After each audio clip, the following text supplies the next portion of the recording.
almost 4 in the morning and I'm up shooting a damn YouTube video. But that's what happens when you got kids. You gotta make this shit happen however you can make it happen, you dig?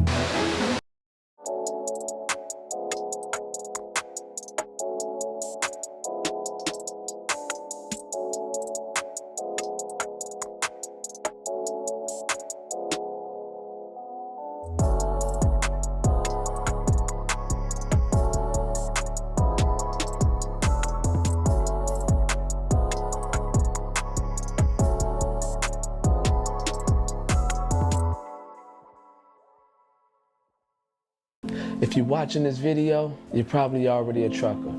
Maybe you're owner-operator that's leased on to someone else's authority and looking to take things to the next level. Or maybe you're part of the wave of new people that's joining the industry looking for a career change. Either way, starting a motor carrier authority is a huge responsibility and shouldn't be taken lightly. But in this video, I'm going to show you step by step how to start your motor carrier authority. If you're already a part of the gang, salute. If you're new here, welcome. And for those who don't know, this is Grind Time, where we discuss tips on trucking safety, business, and being an overall professional. If you like the content or find the information valuable, feel free to give the video a thumbs up, hit the subscribe button, and tap that notification bell so that you're the first to know when we drop new content. Now, before I get into this video, I want to start by reiterating the fact that starting a motor carrier authority is a huge responsibility and shouldn't be taken lightly. This is something that shouldn't be compared to any employment situation you've had in the past. This should only be compared to other businesses because essentially that's what you're becoming, a business. Hence the reason why you must establish a business entity prior to starting your authority. Change your mindset and perspective on finances prior to taking this jump. Trust me, it'll save you a lot of headache, wasted time, and lost wages in the long run.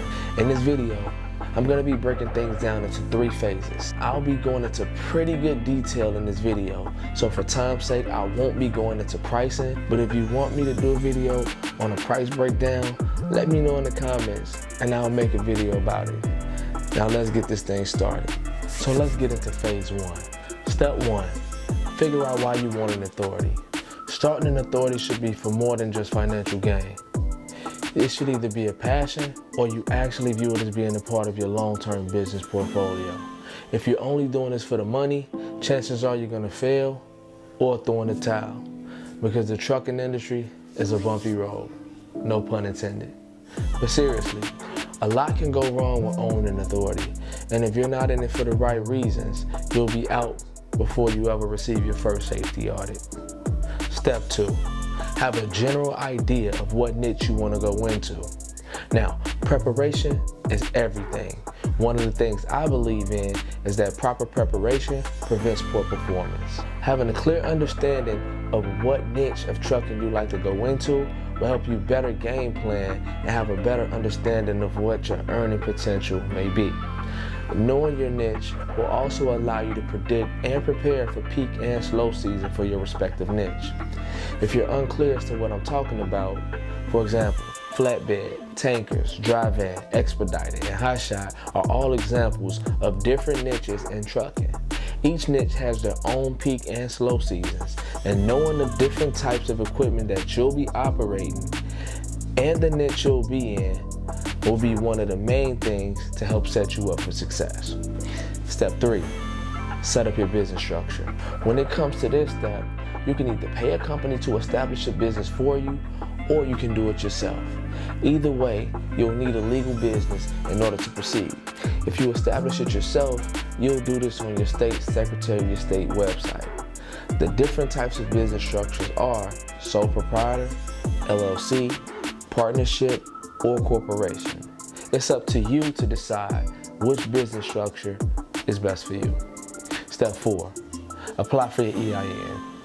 Now, an EIN is an employer identification number, and it works like a social security number for your business.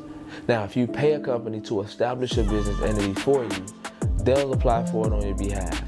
But if not, you can apply for it for free at the irs.gov website. Step 5, apply for your DUNS number.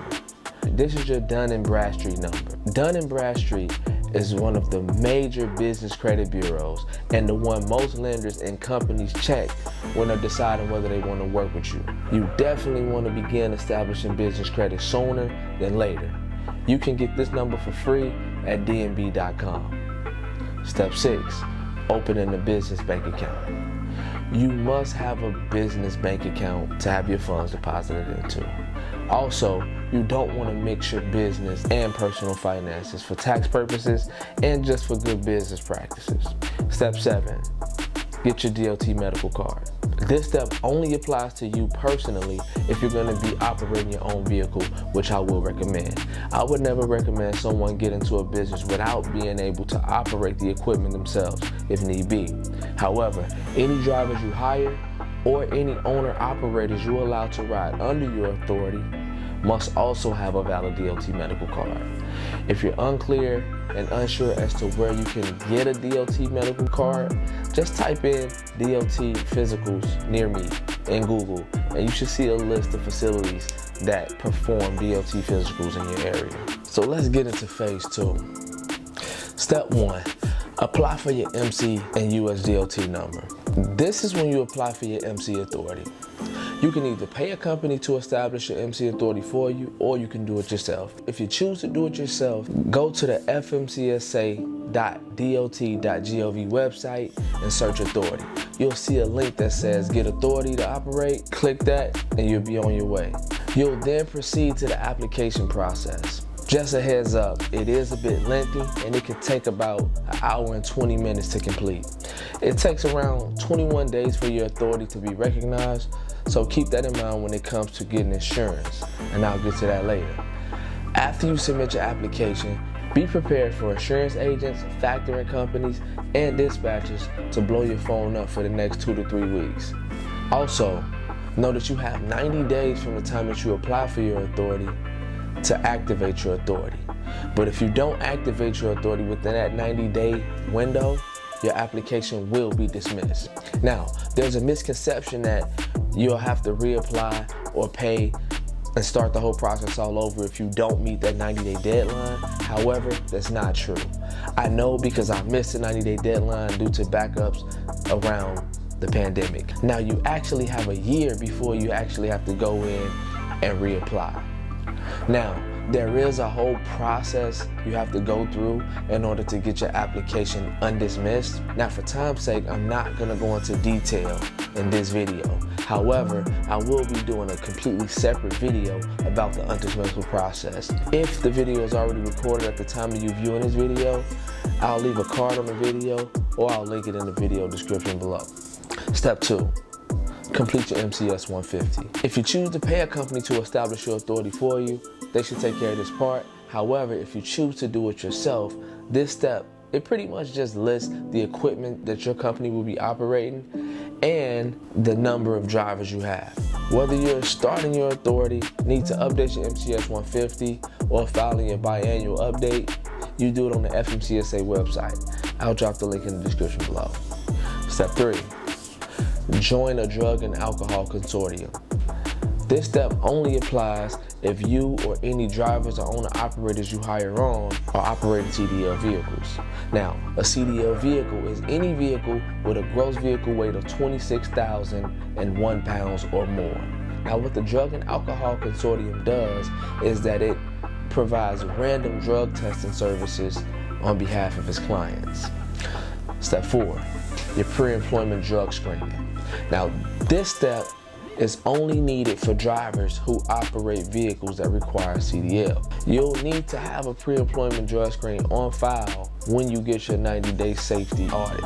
Step 5, acquire a vehicle. Now, this step will differ depending on your situation and approach to launching your business. Some people may already own their truck.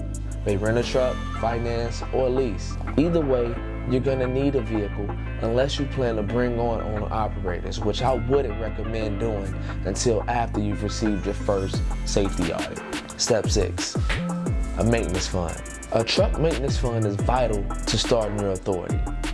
The last thing you would want to do is get a truck, start rolling, and get hit with a major repair. That could take you out of business before you ever even get rolling. If you can, Purchase a warranty for your truck. That could save you thousands. However, you still want to have a maintenance fund of at least $10,000 to $15,000. Now, if you don't have that much cash reserved, I'd recommend applying for a business credit card under your business name. You may have to sign off as a personal guarantor for this card, but it may be worth it. What a personal guarantee means is that you assume liability if you default on that loan. Now, they do run your personal credit in order to get the business credit card, so you do need to have fairly decent credit. But even though they run your personal credit, the utilization doesn't report to your personal credit profile. However, most business credit cards do report to the business credit bureaus, which will be of benefit to your business as it's establishing business credit. Step number 7, acquire an ELD. An ELD, or electronic logging device, is required when operating a vehicle for interstate use over a 100-mile radius. A good ELD that's user-friendly and fairly inexpensive is the KeepTruckin ELD. I'll be making a separate video on the KeepTruckin ELD, but if you want to get a KeepTruckin ELD, I'll leave a link in the description section below, and it'll give you a discount on your order. Now we made it to phase 3. Step 1, do your UCR registration.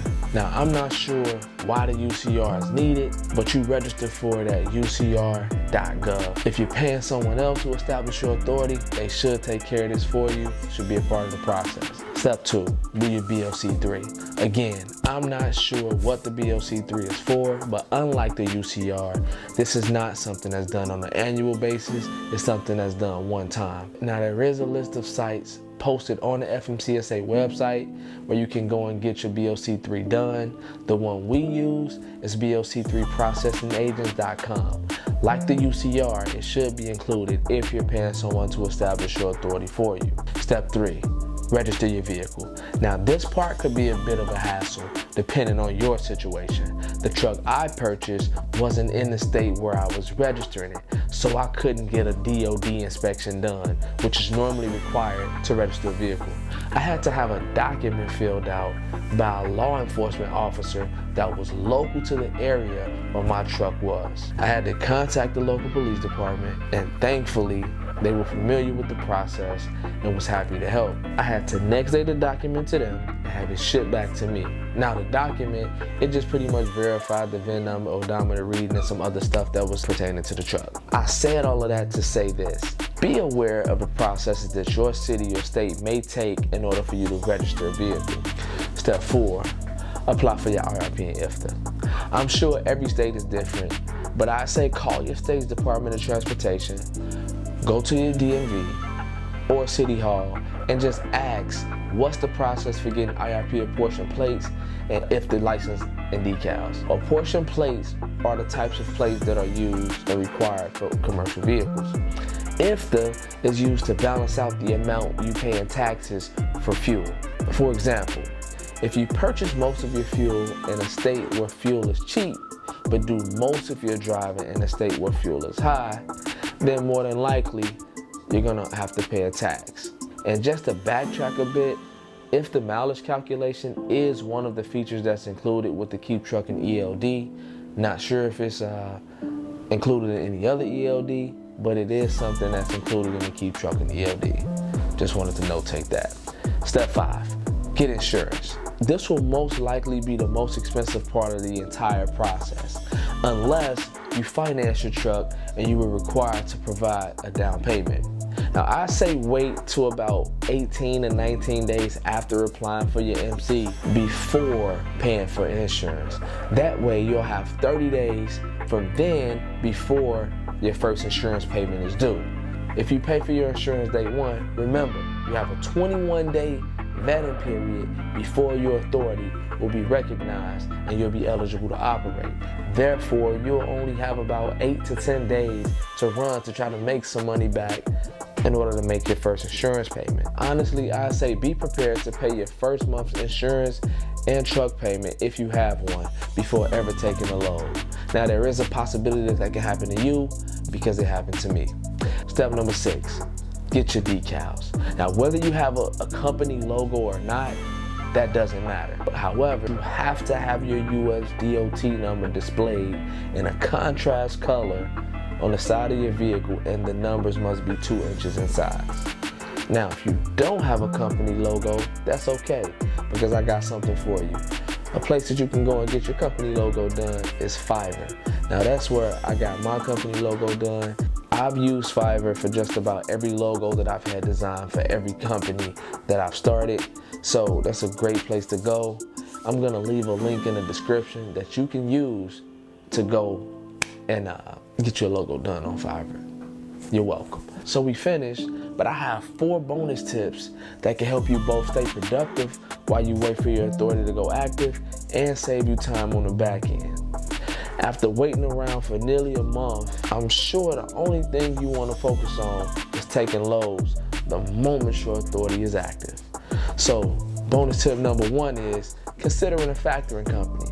As a new carrier, you may not be willing or able to wait 15 to 90 days to receive payment.